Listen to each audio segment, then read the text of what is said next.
The first family of Marvel, pretty popular comic. I really did enjoy the cartoon, the animated series coming up. Marvel Studios has put a lot of energy into this production. But how did it turn out? Is it any good? Was it worth all the effort? Let's talk about it. My name is Brandon Keith Avery, and this is just my opinion.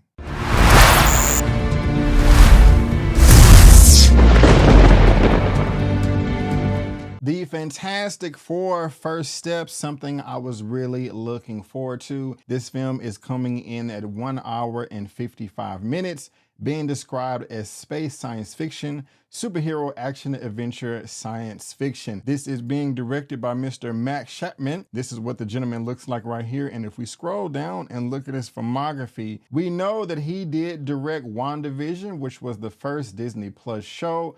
Also, Monarch, A Legacy of Monsters. I have not seen it. It says 2 episodes right here. I've heard nothing but great things about it. If you have seen it, please let me know down in the comment section below. Also, any of his other films or television shows that this man was a part of. Now, when it comes to my expectations for Fantastic Four First Steps, they were very, very high. Like I said, I did grow up on the animated series, and I was a fan since then. I do like the Tim Story movies that came out in 2005. They're not the best, but I still have fun with them, even though I can admit they did not reach their full potential. However, with the Fantastic Four and the Fan Four Stick that we had with Michael B. Jordan, I think in 2015, that movie was awful. I could not wait until we got a new rebooted movie of these characters, especially in the MCU, when Disney took over Fox, when they bought Fox. And so there was a lot of things going on behind the scenes, directors coming in and out, writing back and forth. But what made me really excited is Phase 4 and Phase 5 has not been the best with the MCU, with Marvel Studios. One of those reasons is when we left Endgame in 2019, Bob Iger stepped down, Bob Chapek came through, and it was just a mess with the way he ran that company, wanting to just produce without having a structure, without having finished scripts. We've all heard that story before. I feel like Fantastic Four, the First Steps, or the Fantastic Four First Steps, is the first film that Marvel Studios has taken on with Bob Iger being back as the CEO and with Bob Chapek being gone. So I just felt like it's already a great property. You have a great director with WandaVision. You also have great characters and all of that. Bob Iger's back. Kevin Feige has full control. And so there's not a bunch of studio mandates or anything like that that is going to taint this film. And also, it's just a cool concept. You know, you have the Fantastic Four, a family of superheroes. And also, this is set in its own universe. So I was really, really excited about this, to say the least. But now, is it any good? We got to get into it. So before I talk about all my likes and dislikes, before I get into all the nitty gritty, let me tell you exactly what the Fantastic Four First Steps is all about. Set against the vibrant backdrop of the 1960s inspired retro futuristic world, the film follows Reed Richards, Sue Storm, Johnny Storm, and Ben Grimm as they face the most daunting challenge yet. Forced to balance the roles as heroes with the strength of their family bond, they must defend the Earth from a ravenous space god called Galactus and his enigmatic hurl, Silver Surfer. And if Galactus's plan to devour the entire planet and everyone on it weren't bad enough, it suddenly gets very personal. And yes, it does get personal. But guys, if you could not tell from the thumbnail of this video, I really did enjoy this film. I'll just go ahead and say this now. I think this is one of the better films that Marvel Studios has produced in a very, very long time. I can say with confidence that this will go in the top 20 of the MCU. I think this is the 37th film in the MCU. So this is going to be in the top 20. I cannot say top 10, that is a stretch, but it is definitely in the top 20. And one of the reasons is this is set in its own world, in its own universe. I love that about this film, and you know that from the first frame. And besides that, before we got into the first frame, I did see this in IMAX, or really LiveMax. It wasn't the full 70mm or 65mm stretch IMAX ratio format. it was expanded, depending on the theater that I went to, but it was still a very big image to where they had the IMAX countdown. That's even before the movie started. The IMAX countdown was even tailored towards this Fantastic Four Marvel Studios movie. So by the time that ended, before the movie even started, I was already excited, like, God dang, let's do this. And so I just got to give them credit where credit is due there to get me really pumped and amped for the movie. But once it starts, man, the first 5 or so minutes is a banger. And I believe that they did release this on YouTube. And it's just a nice recap, super duper montage of the Fantastic Four without giving you an origin story. Not that origin stories are bad. I love origin stories. But if you're kind of sick of those and you wanted to skip through that, the first 5 minutes does that. Home run, rainbows, all the stars in the sky. They did a great job as far as that's concerned. And like I was saying before, this is set in its own world, its own universe, its own Earth. I don't want to tell you which number, but that was released from the director, and you can also just look that up online. I'm pretty sure I did before I hit record on this video. And I think that's one of the things that makes this film stand out and just be as great as it is because it's not held down by any past character arcs or story developments in the MCU in the past. Not that that's a bad thing. If I were to wave a magic wand, I probably would have wanted this first entry of the Fantastic Four to fit within the MCU 616 that we know, but it's not a bad thing. And like I said, that may have been a highlight of this movie because these characters, the Fantastic Four, they are the Avengers of this world, and the relationship that they have with their neighbors, with their peers, with the entire world just is a true spectacle on what a true superhero or comic book character can be come to life on screen. I mean, these characters are textbook definitions of superheroes, people that you can look up to and strive to be without the powers. And they were even great before they had superpowers. They were space explorers, they were scientists, they were experts in various fields. And then you throw on superpowers on top of that, they're going to be the Michael Jackson of the 60s. And about this takes place in the 60s. It is a period piece, and everything around you reminds you of that. But not only does it take place decades ago, it's also futuristic in its technology. And that's just great. And I love that too, because the characters of the Fantastic Four or this film, they show you what can be accomplished if we put all of our ignorant, petty differences aside and work together as a community, as a society, as a global economy and or group. I mean, their values and look at life is so different than what we have in real life today. And it's something to look up to. It's very, very commendable. And that force is driven by the Fantastic Four because they are the prime example or family unit that a lot of people look up to and strive to be. And so with this taking place in the 60s with all this futuristic tech, I'm just saying to myself, man, we could be having all this right now in real life in 2025 if we just didn't have so many ignorant, evil people in the world, or just a bunch of people that would pay attention, do some research, read some books, and not just get their education from random sources on social media. It's very frustrating, but I was thinking about that when I was watching this movie. And so I love the fact, again, that it's in the 60s, but you also have all this futuristic technology, and it just blows my mind on what they were able to do with all of it. With it also being in the 60s, I did like all the costumes, wardrobe, hair and makeup, etc. And the amount of practical effects that was used in this film to help bring everything to life was another standout. And now, of course, we do have planet-eating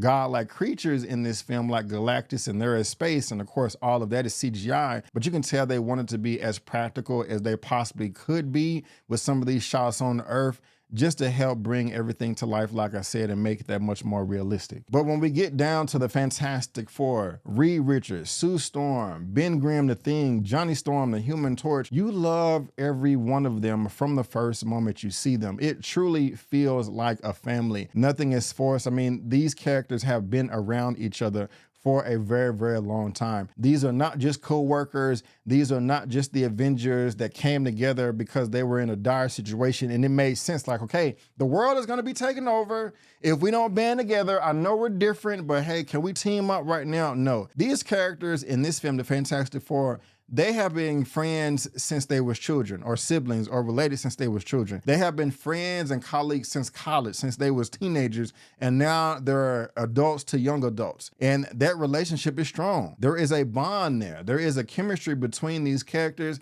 And again, I wouldn't be surprised if these actors hung out outside of work when they were not on set, just so they can have that camaraderie and that chemistry and make everything as cohesive as it was seeing them on screen. Not only do they just love each other, they work well together too, as superheroes and as a family. And then when we're seeing them, it's not just seeing them work together as a group, but seeing them individually, being regular human beings, but also being their superhero selves. And also, this comes at the very beginning of the movie, so you don't have to wait that long to get all this praise and like, yes, I love these characters. I saw what Ben Grimm can do as the Thing, how he talks to women, how he relates to children, and how they look up to him, how he is using all of his strength and might, not only just to save the day, but also just flex a little bit and put on the show for people that are walking down the street, and if he just wants to be a little entertaining. I mean, Ben Grimm, the Thing, he is loved by children, by women, and from his fellow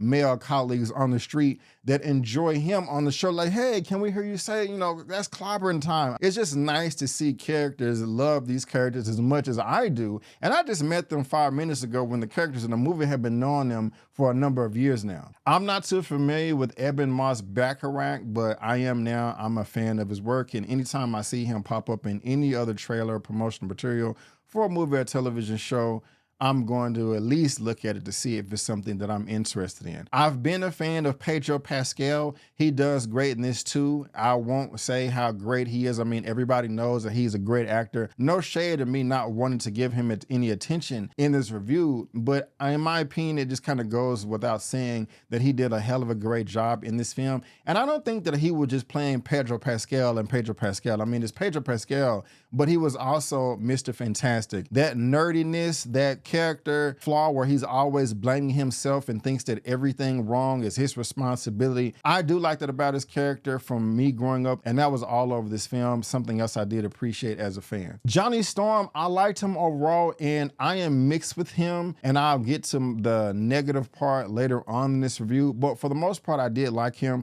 I did hear a lot of speculation that they kind of toned down his personality from the animated series and the comics, that he's not much of a womanizer. The film really didn't give him an option to explore that parts of his character.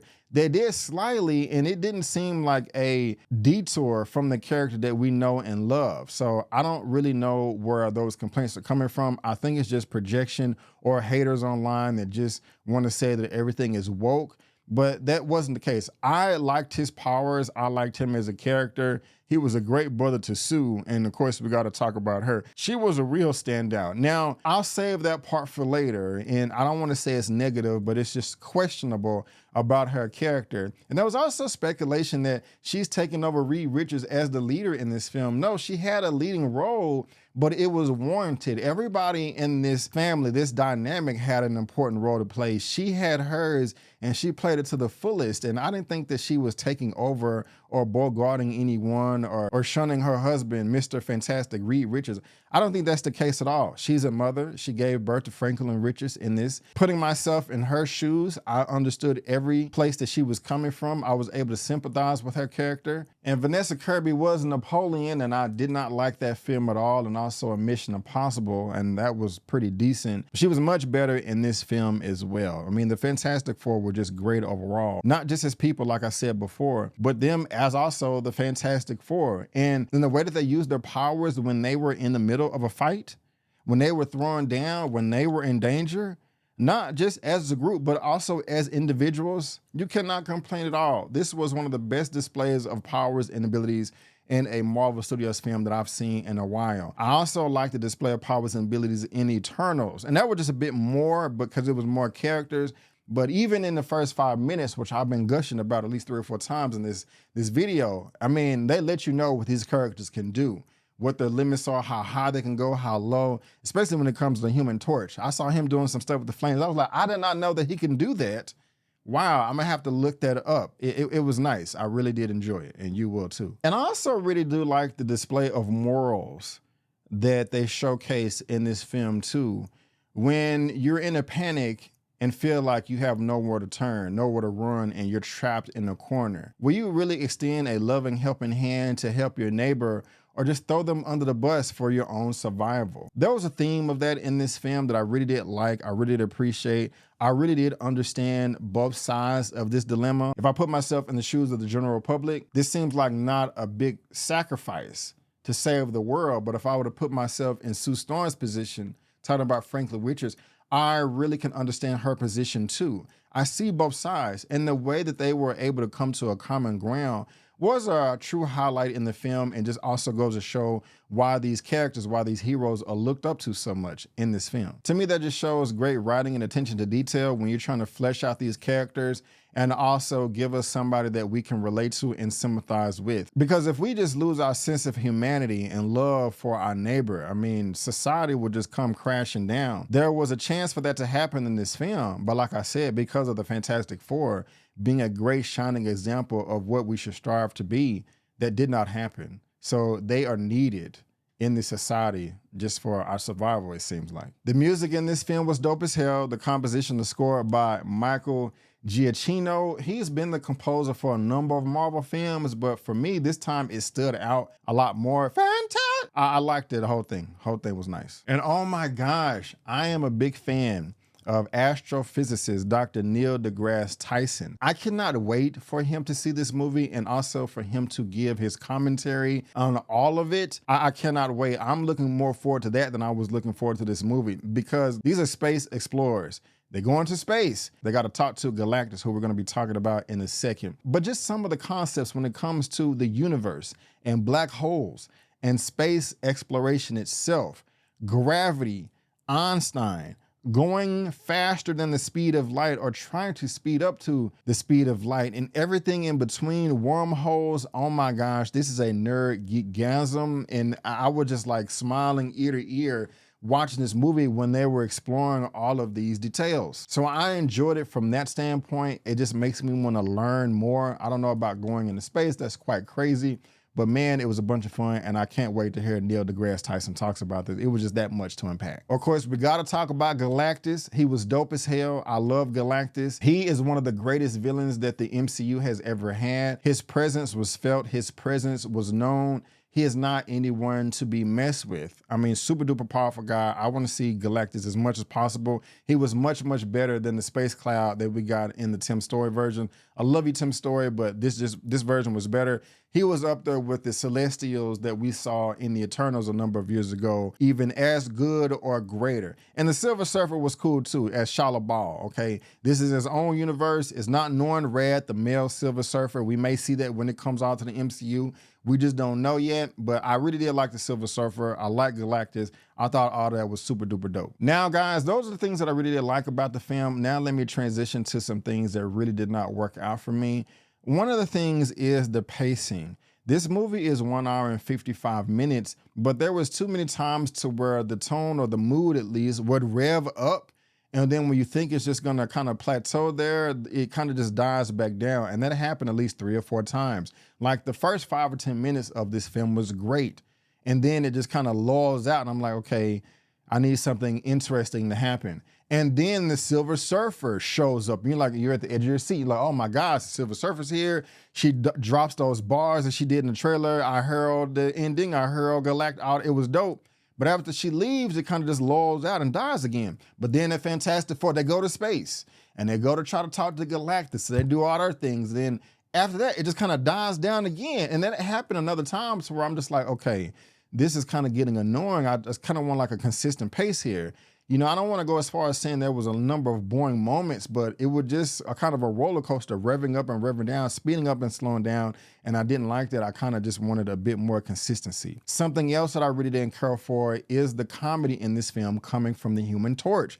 I don't know why, but Marvel just feels like they have to throw jokes in, and jokes are not a bad thing. It's just they always do it at the wrong moments. When the Fantastic Four are in danger, in the middle of the fight, if they make a mistake in this moment, they could be screwed for the rest of eternity. Johnny Storm, the Human Torch, is making jokes. He's making light of the situation. He's being flirtatious, And I'm just annoyed, like, okay, why the hell are we doing this? This is dumb. It is clocking me out. I do not like it. Next thing I really didn't care for, and I may have missed this. I may have not been paying attention, but I don't think they explained how the Human Torch is able to go flame on, flame off without burning his clothes. His Fantastic Four outfit makes sense, but his regular clothes, I may have missed that. And the last thing I really didn't care for is I can understand the position that a certain character is in, wanting to give their complete 100% all to stop a force because you want to save a loved one. But they ask you to suspend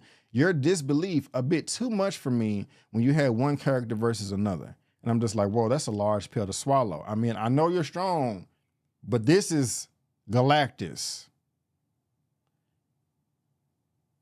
I mean, I know you're strong, but this is Galactus. There was one moment in this film where I felt like they powered down Galactus a bit too much. He was still a badass, and I'm not saying that nothing, look, I ain't gonna say that word. He was still nice, but I'm just like, I don't know about that. Well, when the film ended, I asked another critic, another film influencer, another content creator what they thought about this, and they gave an explanation, and I was like, okay, I kind of see where you're coming from, but it's still kind of hard for me to buy.